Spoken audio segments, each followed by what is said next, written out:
every week as well. So that's the recording is started. So let me go to the lobby and I'll admit all and ask people to mute. So there we go. Morning, Jim. Morning, Adrian. Morning. Morning, Barry. Morning. Morning, Henry. We wish you well, Henry. Continue. We'll talk about you in a minute, Henry. Morning, Derek. If you can mute, please, that would be great. Thank you much for joining, Derek. Great to see you. And Chris has joined as well. Peter, I'm going to mute you if that's all right. So that's good. Morning, Podreg. Nice to see you. Thanks for joining. That's good. If you've just joined, if you could mute, please, Podreg, that'd be great. Peter, could you mute as well? I think, is it Peter? Yes, it is. Thanks, Peter, for doing that. Brilliant. Excellent. Okay. So it's now 10:32. We'll monitor the lobby, see if anybody else can come in. First of all, I wanted to say Merry Christmas to one and all. Thanks for your continued support of Pension Playpen, and I hope you and your families have an excellent Christmas. We delighted with the support that we've had. I was just saying to Richard, who is a Pension Playpen virgin, just saying to Richard that actually we do these sessions every week, and it's very well supported by the community, and we really appreciate everybody's support. So thank you very, very much. Second point I'd like to make is obviously we've got Henry on the call. Henry Tapper, as many of you know, is our chairman, and he's still in hospital at the moment. We wish him a speedy recovery and hope for a full and speedy recovery for the new year, Henry. So thank you for joining, and I hope you and the family have the best Christmas you can have with the circumstances. So, which is all good. Thumbs up, Henry. Thank you very much. Good to see you. So, William, can you mute, please? Because I can hear some background noise from William. There's always one. Thank you, William. There we go. Okay, so first of all, we are recording. So can we have a thumbs up? Adrian, Derek, William, thumbs up. Everybody happy we're recording? JQ, good to see you. Thank you very much for joining. Delighted to introduce Richard Giles from Pensions for Purpose. I was saying to Richard, I'm very keen on these events because I don't actually know too much about Pensions for Purpose. So wouldn't it be nice to hear who they are and what they do? So without any further ado, I'll pass over to you, Richard. As I say, if anybody wants to raise a hand and ask a question of Richard during the presentation, please do. He has been told about the format, so he will present for hopefully 20 or 30 minutes, and then we'll have Q&A as usual. But thanks for attending today, and over to you, Richard. Great, thanks, Steve. Morning, everybody. It's great to see some familiar faces. Adrian, I can see you there, and Barry, who I've not seen for many years, and John as well. So some people I know, some people I don't know. I can take this wherever you are interested to go. So what I plan to do is say a little bit about myself, and then introduce Pensions for Purpose and talk about some of the issues we're interested in and currently working on. But very happy to take questions as I go through. And I know the format is there'll be Q&A after I've said some introductory remarks. I do have a few slides, so let me call those up first.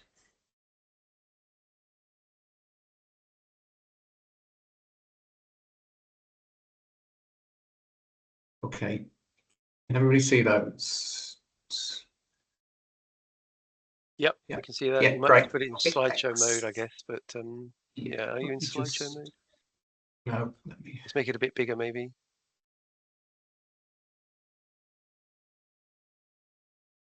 Perfect. Perfect. Okay, I in slideshow.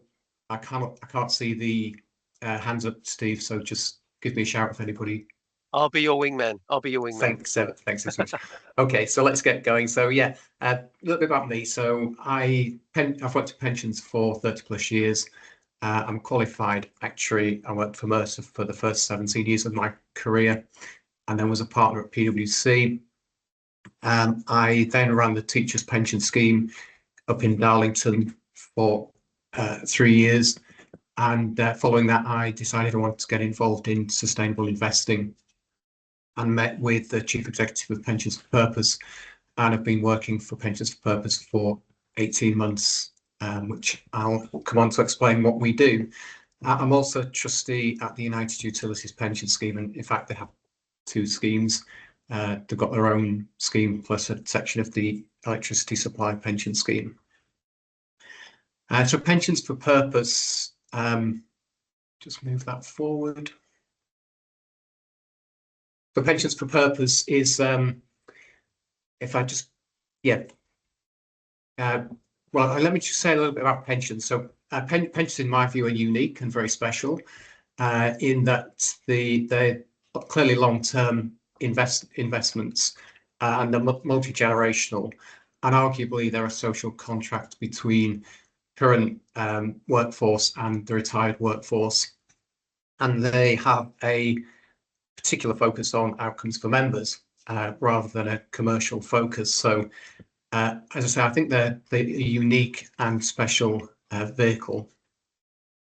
Pensions for Purpose is a very mission-based organisation, and everything we do lines up with that mission. So we're a B Corp, which we think's important that we live by the values and the mission that we have. And our purpose is to, as we say here, empower institutional investors and businesses to value people and planet alongside profit. And our vision is to inspire our members to embed people and planet in how they think, operate, and invest. The membership base is growing. When I joined, it's about 380 organisations in the network. It's now 425. They're mostly in the UK, but we do have some international members.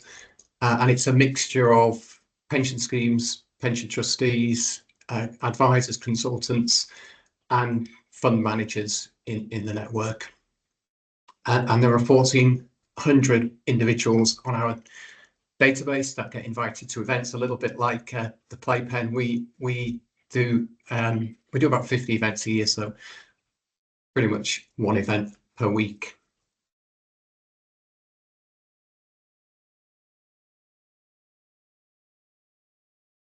With me. So the things we're interested in, we split our activities into 6 strategic themes, which you can see here, all connected with sustainable and impact investing. So the first is around system and governance change, and this is really quite important to us. This underpins many of the activities. So things included here would be things like fiduciary duty, policy change, some of the accounting standards and how they influence investments, training and governance as well. And one of our members would say it's a kind of 80-20, that all of the other sustainable activity can only really achieve 20% of the impact unless you start to tackle the system, because there comes a point where it becomes unprofitable for businesses to move further down that sustainable journey unless the system changes. So really quite significant focus. Impact integration. So this is how a pension scheme might integrate an impact investment strategy into its overall investment strategy. Place lens is really there's 2 parts to place. One is investing in the UK, which we've seen a number of investments in the UK from UK pensions, but also a focus on emerging markets. And I'll just mention a couple of anecdotes that I picked up from the GIN, who's the Global Impact Investing Network conference in Amsterdam, and which is a heavy focus on emerging markets. And two things I left that struck me. The first was the average electricity use for somebody living in Africa is equivalent to the fridge of somebody living in the UK per annum. And the second is that Nigeria is forecast to be the largest population, overtaking China by the end of this century. So what happens in Africa and generalizing that to the emerging markets is very significant in terms of the energy transition that is underway. People value, so including people value of things like health and well-being and social inequity, and then climate innovation and biodiversity, which speak for themselves, and I'll come on to in a second. So just in terms of climate change, this rather complicated slide shows what's happening over a very long period of time. So the scale at the bottom is tens of thousands of years. So the 10, which is half showing there, that's 10,000 years ago. And the chart shows the change in some of these gases that are affecting the atmosphere. If we just focus on carbon dioxide, that's the red line, and it jumps up. I mean, it's quite hard to see because the scale is so condensed, but that's 150 years, where there's a very steep incline in the CO2 level, and we're now at the highest CO2 level in the atmosphere in the past 3 million years. And it's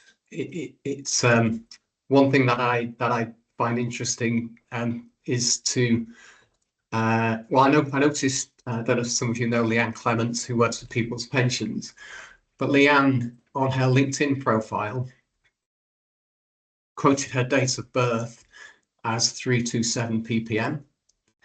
That's parts per million CO2 in the atmosphere in the year she was born, which is 327 parts per million. Mine is 324. I'm a little bit older than Leanne. So 324 parts per million. Today, we're at, I think it's 427, something like that. So 421.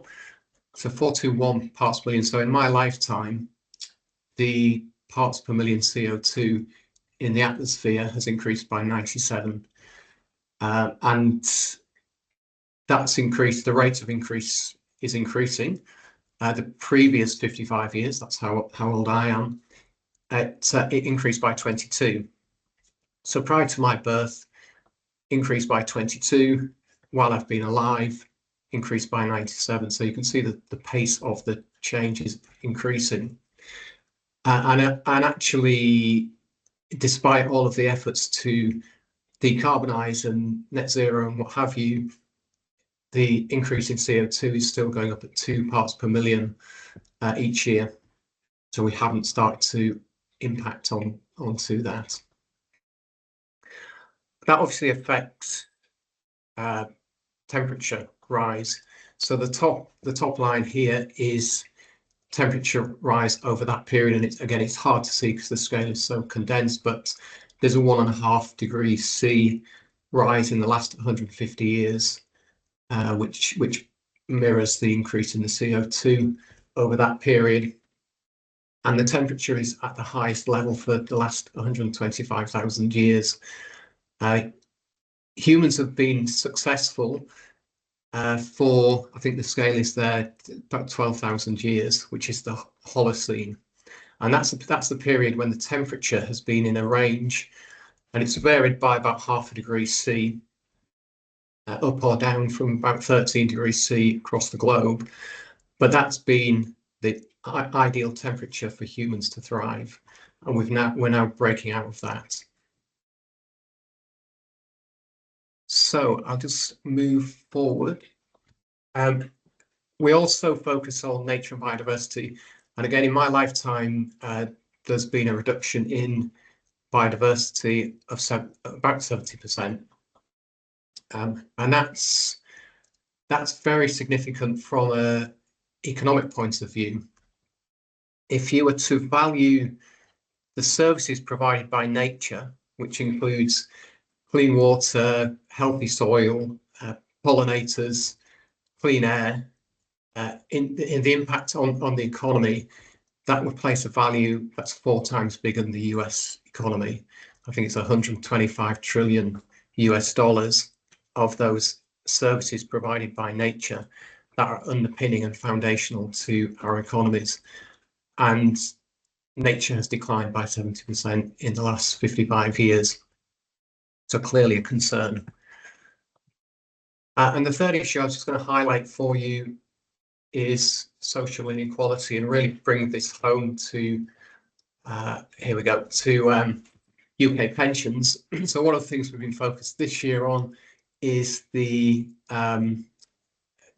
forthcoming issue around inadequate pensions for DC members, which I think we saw yesterday. I've not caught up with all of the news, but it seems like the Second stage of the pensions review has been pushed back, which probably prolongs this difference between DB and DC members and the likely inadequate pensions for DC members.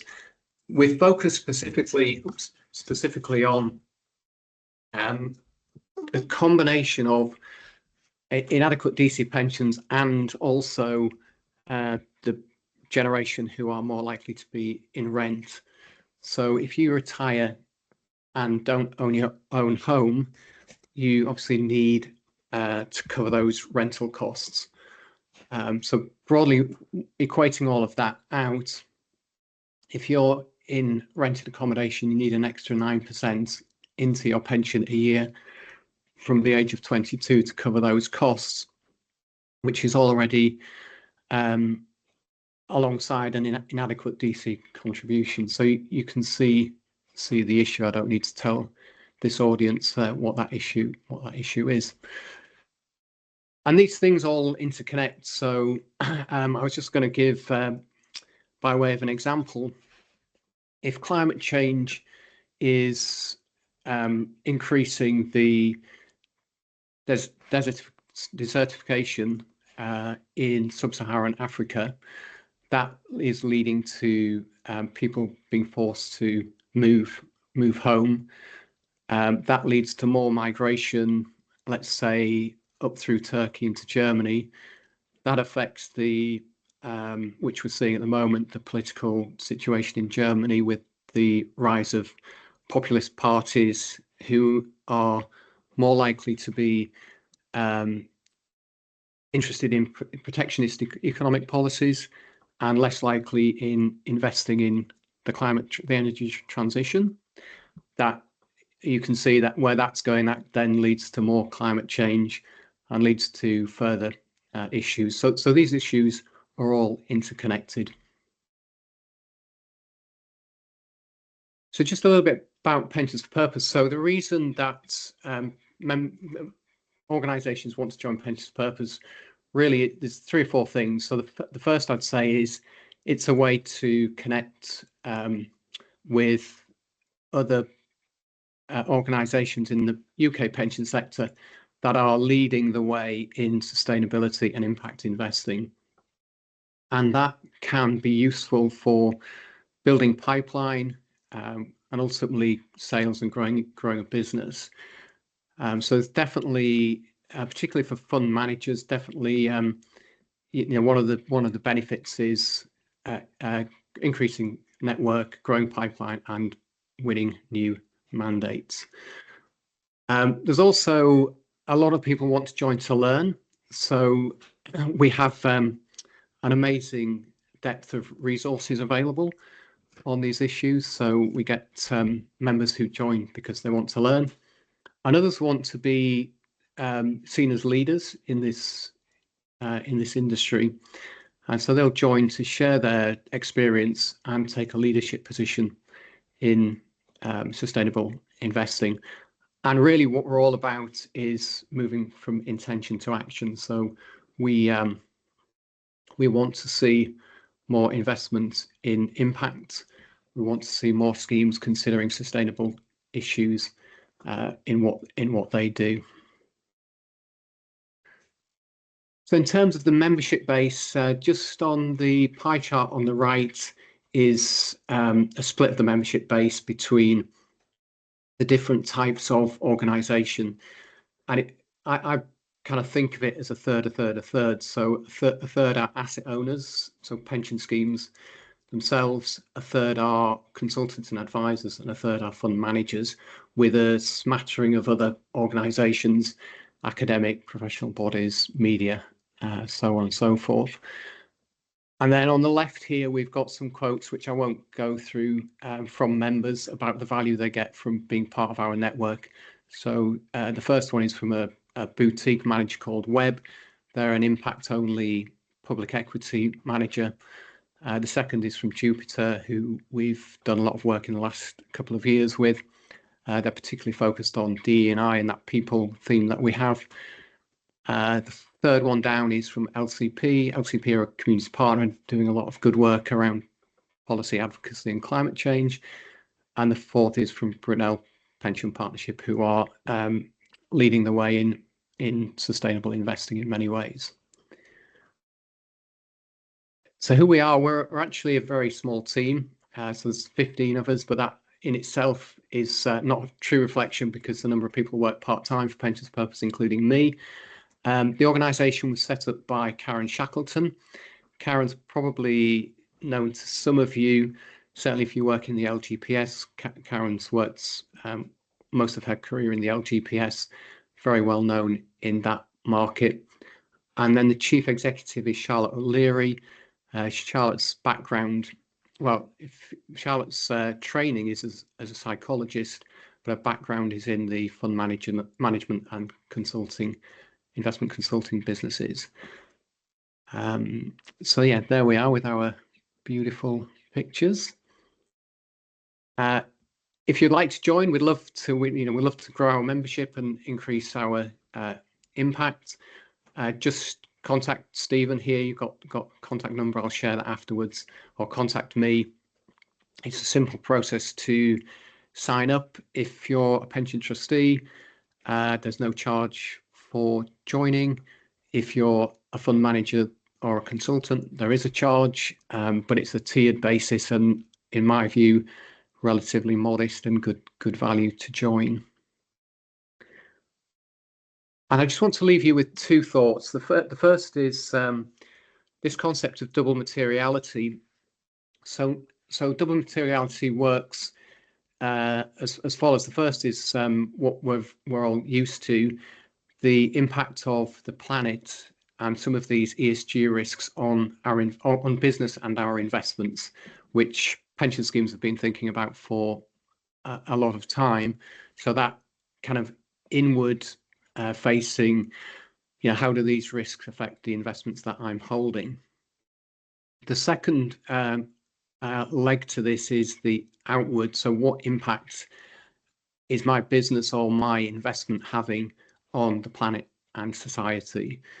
And that's the double materiality. And the relevance of the second part of that leg to pension schemes, and I'm going to use the phrase universal asset owner, which I'm happy to define, is that the stability and success of the system in which we're investing into is fundamental to the success of our investments. So these things are interconnected, and therefore an increasing number of pension schemes are viewing themselves as universal asset owners and thinking about the impact of their investments on the economy and wider society.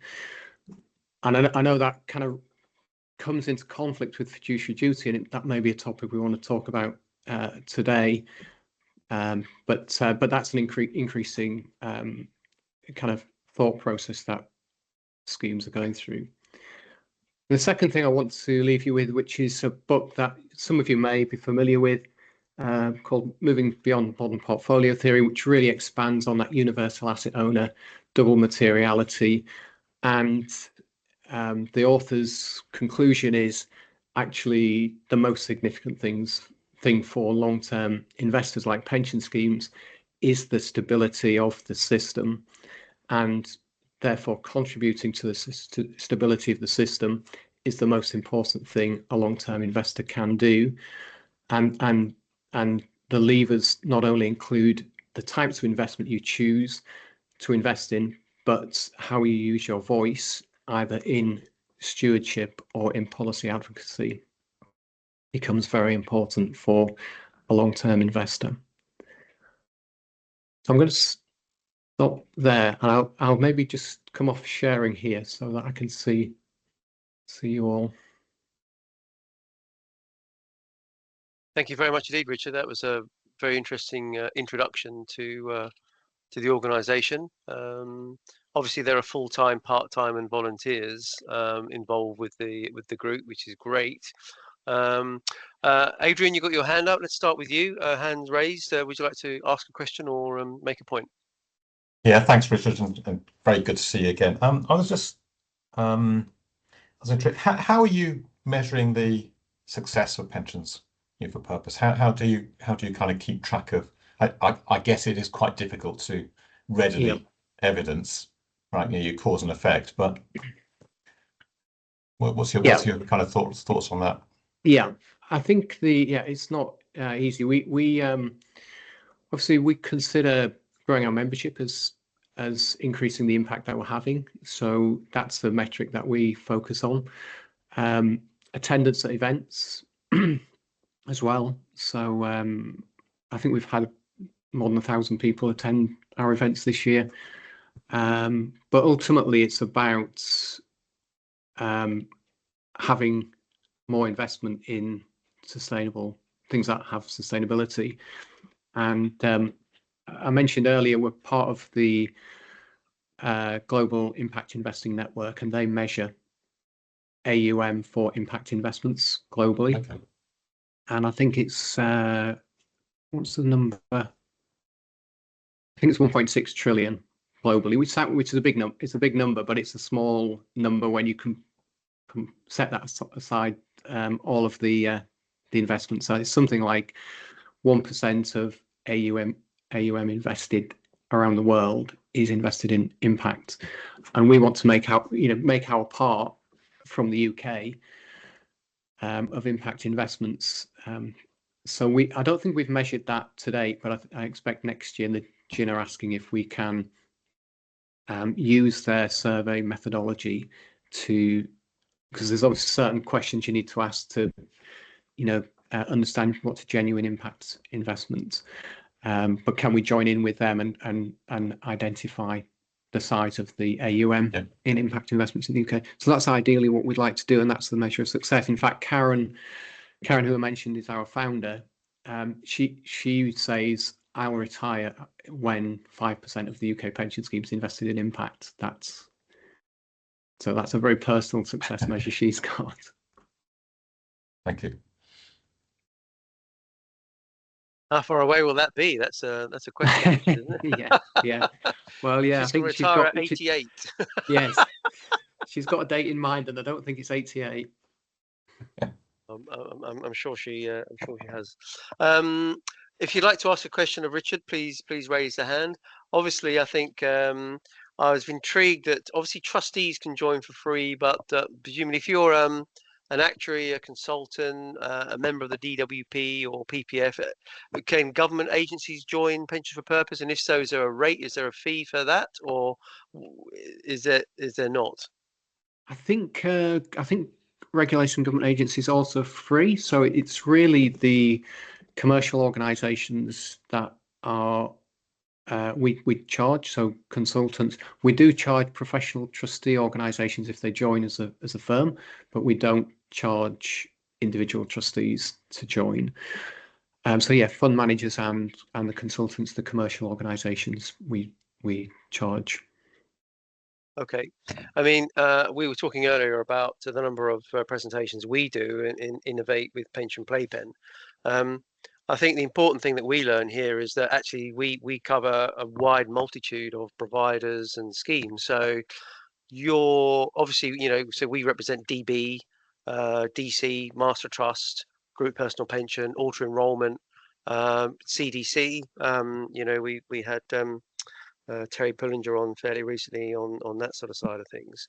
Is there a particular focus in the market for Pension for Purpose? Would you say you're DB centric, or are you not particularly bothered about where this impact investing is coming from?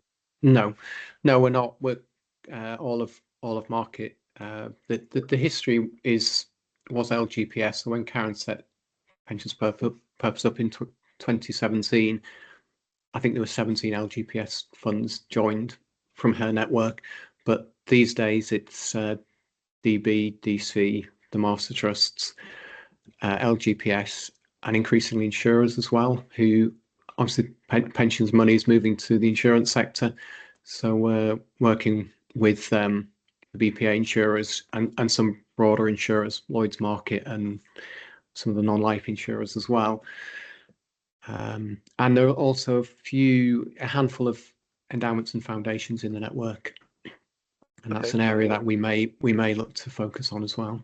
Yeah, we've got JQ and William McGrath on the call, both involved with BPA and also Run On. I don't know, maybe William, I'll come to you first. You're an advocate of Run On.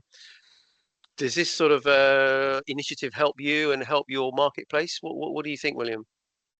Yeah, I think absolutely. I'm a big fan of Pension for Purpose. I think they've done some great stuff, and Richard's a good friend of some of the things we've been looking at. I think it's an interesting point that Richard was raising. I think is something that maybe everybody needs to come back to, which is fiduciary duty is used as an excuse by an awful lot of people to do nothing, and you need to hit that harder.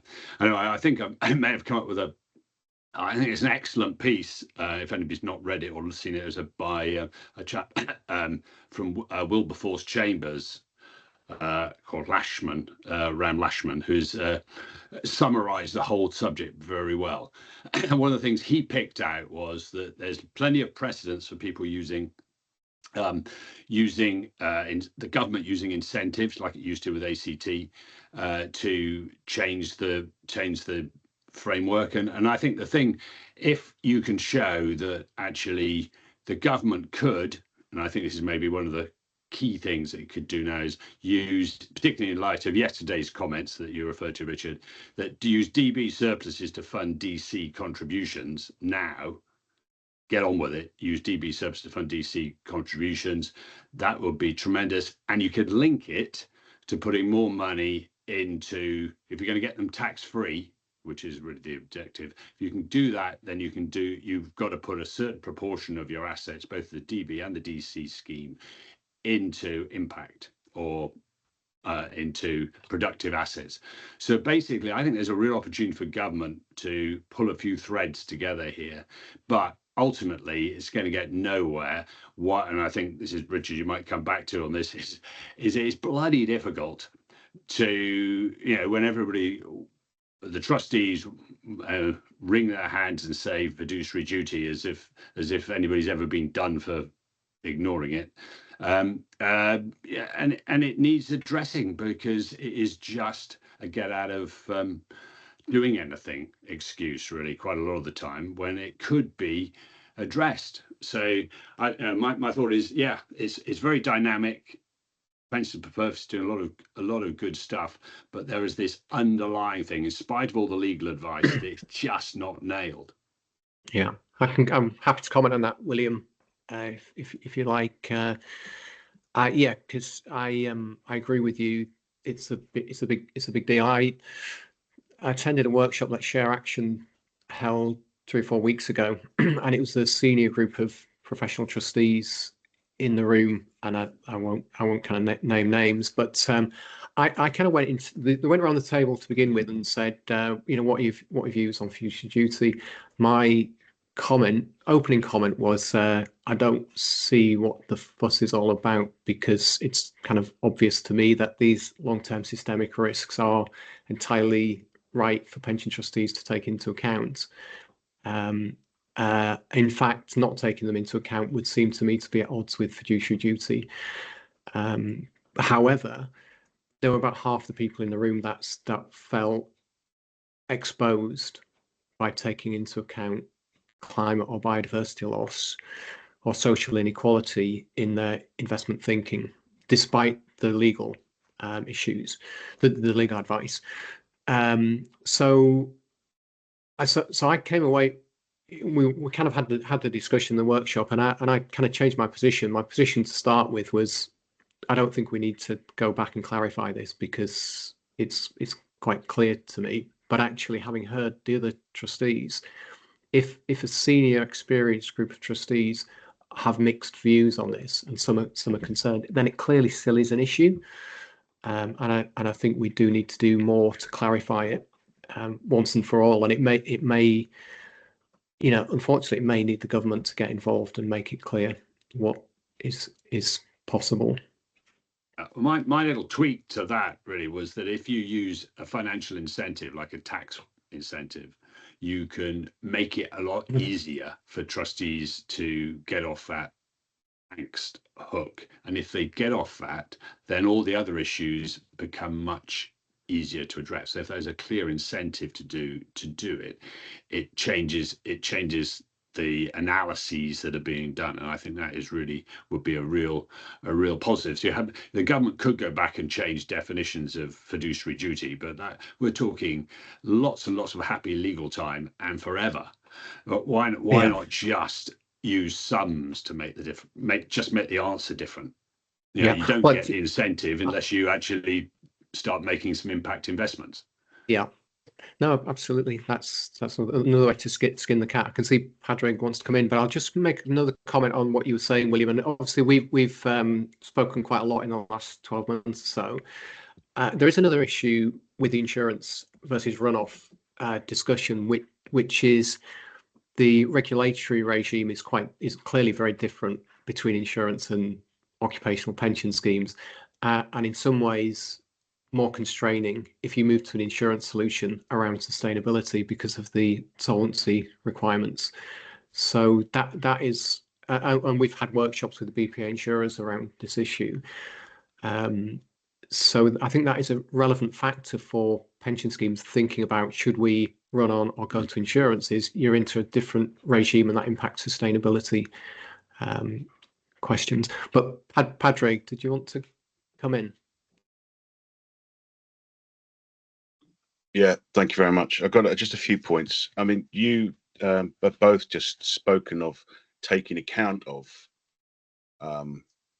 these issues, but trustees do. You're not talking about, I mean, what you want them to do, trustees do, is act upon them and invest in sustainable investments. That's what you mean by saying take account, because they do take account of it. Because if they didn't, they would be in breach of their responsibilities. Okay.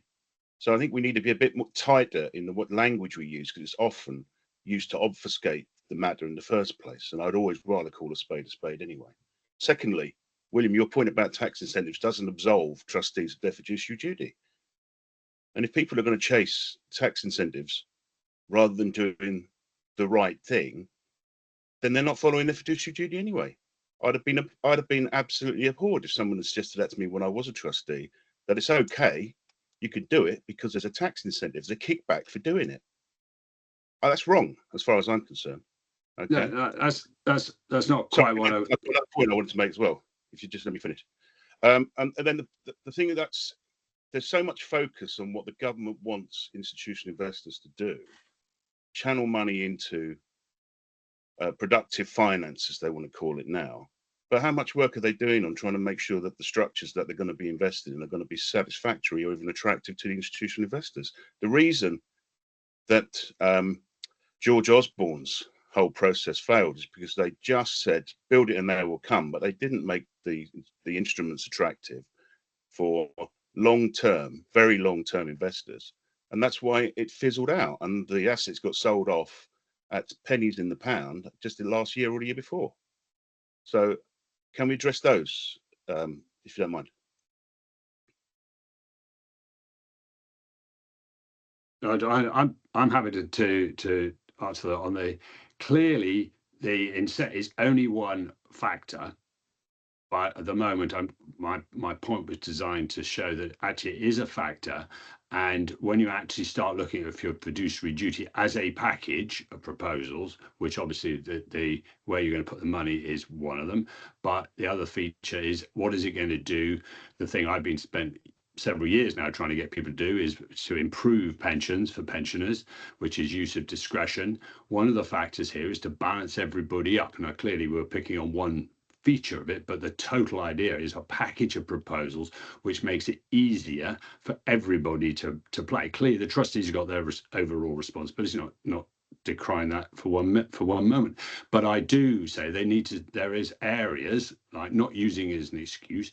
You know, as a few people will know, I'm fanatic, very keen on TAS 300. People need to do the work, and that what we're saying is when you start doing those analyses, you should push and include that the incentives you've got in the total package. The other side of things here in terms of the government should be looking with the city and to what are you asking people to invest in? You can't just invest willy-nilly, and there were some mistakes made in the past. That doesn't mean that at this time, with lack of growth, there shouldn't be another round of opportunity taken to try and find the right sort of way of investing. Clearly, nobody's going to invest willy-nilly, but the idea that nothing happens because it's all a bit difficult just doesn't, to me, just doesn't feel good enough. Happy with that, Padraig? You're still on mute, Padraig. No, I'll come back on that because, we say, yes, people need to be investing. They need to be putting money in now, okay? And there's no good reason for not doing it. But the whole market needs to move at the same pace so that there are opportunities there.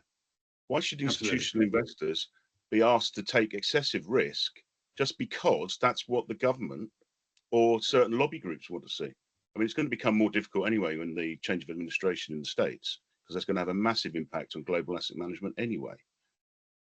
But, we need to see more action from those people that are supposedly shaping the market. It's not enough for the government to issue policy statements or issue white papers saying this is what we want to see. We need the structures to be put in place so that people who've actually making decisions, got some confidence that they can make these long-term decisions without the arse falling out of their world or their members' world if something happens and goes wrong. Okay, Richard, do you want to come back on that, and then we'll come to JQ? Yeah. I mean, I agree with that. I think that the investment opportunity has to be the right one for pension trustees to make it, and they won't make it if it doesn't meet the return risk hurdles that they're working to, and rightly so. So the investments have to be the right type and structure for pension schemes to make those decisions. I didn't just on the first point you made, Padraig, I didn't intend to criticize trustees for not taking account of these issues. I think they do. It's moving to action, I suppose, which is the next stage that we're advocating for. So I hope I didn't come across as being critical, and because I think it's confusing and complex, and actually it's not the job that most trustees expected to be doing when they first became a trustee. So I know from my time at United Utilities, we're expecting a lot of trustees now to be able to consider these new issues. Okay, John Quinlivan, do you want to? Maybe you've got some comments on the insurance industry or the buyout market, or just a few things. I think the first thing first is when we talk about the industry, we've got to segment that, because different people are coming at it from different perspectives, and whether it's DC, open DB, closed DB, small schemes, mature, immature, and so on. I'm not particularly sure it's helpful to bracket trustees in a one. I think that they're all in different positions and different days and different cases. As far as duty stuff is concerned, I don't think we should focus on that word. We certainly can't expect any support from a government, because it will be the courts that will decide what fiduciary duty is. Fiduciary duty is not the government. There's no safe harbour kind of framework in the UK. I think it's our industry is run by mathematicians and metrics. One of the big challenges is to turn some of these concepts and issues into metrics and mathematics. Nico Aspinall tried it when he was, or tried to start it when he was head of the Sustainability Task Force at the Institute of Faculty of Actuaries. He got somewhere, but it's a tough road. That doesn't mean we shouldn't try, but certainly that would provide much more comfort and safety. Whether that's some sort of stochastic modelling version of risk, allowing for some of these elements that Richard and Pension for Purpose have raised or not, I don't know, but something that gives comfort and guardrails would be or at least the framework for assessing what risk is. And the objective there is to really work back from the answer, not work forward from where we are. We all know to solve problems, you can work forward from where you are, but if you can work forward from where you are and back from where you want to get to, you tend to get a better solution. End of my soapbox. Apologies. I'm not sure there's a question there, John, but no, I don't have. I mean, I do think that, well, the metrics piece, Richard, is the one. Yeah. Yeah. You know, in terms of embedding metrics into, and for the record, the insurers have got a bit more freedom to invest than people realise. I think the a key issue is to do with own funds versus the assets that are backing liabilities. So that's slightly different. And frankly, for schemes that are now overfunded on a technical provisions basis in the UK pension schemes, I think the world has changed for them. And for many of them, depending on what their objective is, they have more economic freedom to invest in a way that we may not have seen in the past. And grabbing the opportunity now is, or at least putting a framework in place such that people are comfortable to engage in the discussions, to my mind, would be a sensible move. But I guess, Richard, the metrics question, have you come across anything you've seen that tries to turn meaningfully into numbers? Yeah. I think the first thing I'd say is the risk around climate change, which is a hot topic in the actuarial world, and generally, I think the view is, and people like Nick Spencer would give you more on this, but generally the view is that it's inadequate. The models that the actuaries have been using for things like TCFD reporting doesn't fully show the risks. And this USS and the University of Exeter did some groundbreaking work last year, I think it was, on that. And I think you have to start with proper understanding of the risks in the world that we're facing at the moment. The other part of it, and so I'd recommend taking a look at that work from USS, which is publicly available if you've not seen it. The other thing is, the metrics around impact is a whole industry in itself, and is at an early stage of development, and needs to mature. I would say, to your point, John, that whatever goal you're setting yourself, whether that's climate or social factors, there needs to be some clear metrics to measure the impact that you're having, and that doesn't really exist. I think climate's getting there, but some of these other types of impact investment, each manager might do their own thing on metrics, but there's no industry consistency. No, and there's nothing wrong with recognizing that it's not perfect. When someone invests in a bond today, that bond's got a rating. That doesn't mean that bond is going to default or not over a certain period of time. The probabilities of that, because it's a large set of numbers in terms of the law of large numbers. And I think we need to approach the same with this. So there's comfort in the metrics, but not driving for precision that means we can't move forward. It's the obvious stuff. But okay, I'll look at that research. Thank you. Richard, I've got a question. I used to do admin and consulting some years ago. One of the areas that, obviously it's sad actually that you say there's nothing's really happening in that space. But one of the areas I remember is chairman's statement. Presumably, if it then became a requirement for the chairman's statement to talk about impact investing, or even an impact investing score, would that then not force investment consultants, and therefore by definition the asset managers of those assets, to wake up and go, oh, actually, if that was a necessity in the chairman's statement, not only does it filter upwards to go, well, what is our impact score, or where are we investing? But equally, if members actually bother to look at the chairman's statement, they'd say, oh, well, my scheme's only doing bugger all or below bugger all in this space. And actually, as time goes on, and we all want to be part of this change, surely that would help, wouldn't it? Maybe, I don't know. Yeah, I think so. And there's also the implementation statement that schemes now produce. That's a public document, but I think some of this disclosure is viewed as tick box, and I think there's a little bit of pushback against too much. I agree with your point, Steve. So I'm not disagreeing with it, but I think just have to be careful with disclosure becoming an exercise in we've achieved the goal because we've ticked that box, rather than it changing behavior. So it's just be careful about I thought it was what's a brilliant been- what's- idea, but you know, it's fine. Yeah. no. Let's Well, go. I suppose what's in my mind is really the TCFD reporting has become, you know, they're hugely long. I don't think members really look at them. They take a lot of time. They take a lot of time for managers and consultants. And yes, they've achieved some success in putting more focus on climate, but I think that is a kind of sledgehammer to crack a nut, and maybe there's a lighter touch way to to achieve the same purpose, which could be the chair's statement.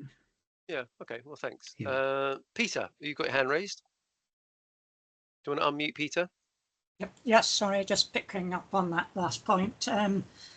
Firstly, I think I should say that I'm a member of the Trustees Sustainability Working Party, which is a group set up by Bobby Ridaway, who's probably well known to a few of us. This is taking the trustees' point of view to drive forward sustainability. And the one thing that we've looked at the initial is the fact of reporting and how that has become an object in itself, and indeed a cost in itself that has its own life, irrespective of what it's actually trying to achieve. For example, in our own scheme, we have tried to measure the access to our implementation statement, and over the last year's one, nobody downloaded the implementation statement, and we had a very limited number of clicks onto the website. Most of those were probably by the trustees and the advisors to the scheme, checking it was accessible to the public. The chairman's statement also, while we don't actually have to publish it as we're an open DB scheme, we have to try and put the matters into the trustees' report to members, but it is one of the areas that is attracts the least attention, is where we say what we're trying to achieve in terms of sustainability. So I think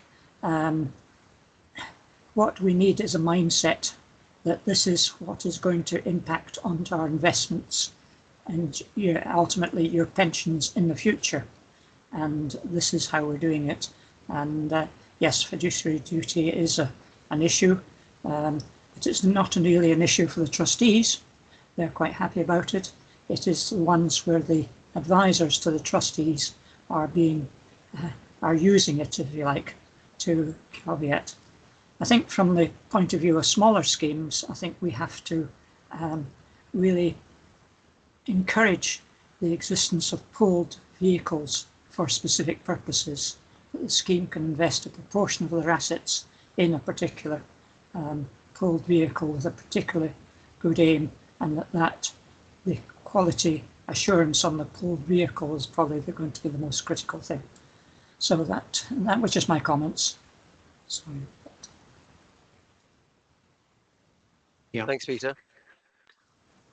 I mean, maybe it's a whole session in itself, but actually, the more I hear about this, it's saddening that, you know, thousands of pounds are spent on reporting accounts and chairman's statements and implementation plans and all this sort of stuff. And Peter, for you to say that there's a handful of clicks is really disappointing. I mean, surely, maybe we should get together and start, you know, maybe having a session on this and actually get feedback from schemes and trustees on how much do the actual membership visit the public website? How much of the bits and pieces do they actually look at? Because otherwise, what's the point? Why are we spending thousands of pounds on these sort of reporting procedures when virtually no members demand, look, see, download, or whatever? Richard, is there a campaign that we think we can join forces on, maybe? yeah, maybe. I mean, it's interesting. What is the point? You think, you know, the engagement with members is always challenging, isn't it? I think, but if emphasise we're quite a small scheme, so perhaps we shouldn't be expanded up to the other. But consequently, we did estimate that our implementation statement cost £10 per member a year to produce in terms of administration fees.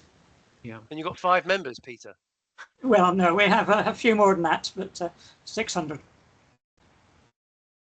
I have Well, heard a couple of DC Master Trusts talk about sustainability as a way to engage younger members, and I'm not sure I necessarily agree with it, but their point was the younger members are generally more likely to be interested in sustainability issues. I tend to agree with that, but that might then lead them to be more interested in investing in their pension and up the rate of contributions into DC funds if they can see how their investments are being used for good. So I think that's it's an interesting point. I've not sure I've seen evidence to back it up, but certainly 2 DC Master Trusts I've heard say that. Yeah, I'd agree. I've heard similar as well. So, Padraig, your hand's still raised. Have you got another question, or is that just a technical issue? Oh, there we go. It's gone. So there we are. There we are. Well, also, actually, in the chat, if anybody wants to have a look at the chat, Barry's very kindly put the wilberforce.co.uk link for the Lakshman PDF.